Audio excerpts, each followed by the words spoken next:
صراحه جا غزال. يعني اللي عجبها شي لون انا كنخلي لكم هكا باش ديروا سكرين. ها نتوما كتشوفوا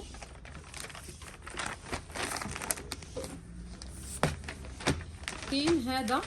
شوفوا هذا البيج طرابي صراحه جا غزال مع هذا التخ. فن فن فن.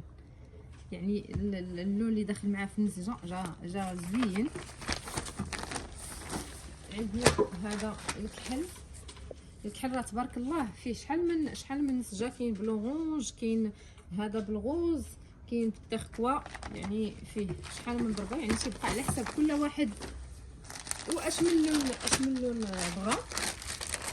ها نتوما هذا البيج المارون بالبيج. نقلب لكم الالوان. هذا مارون بالبيج حتى هو صراحه جاي زوين. قبيله دوزت لكم كري بالكورال، هذا كري بالتركوا. ها حنا كنبرعوكم معنا في اللوينات.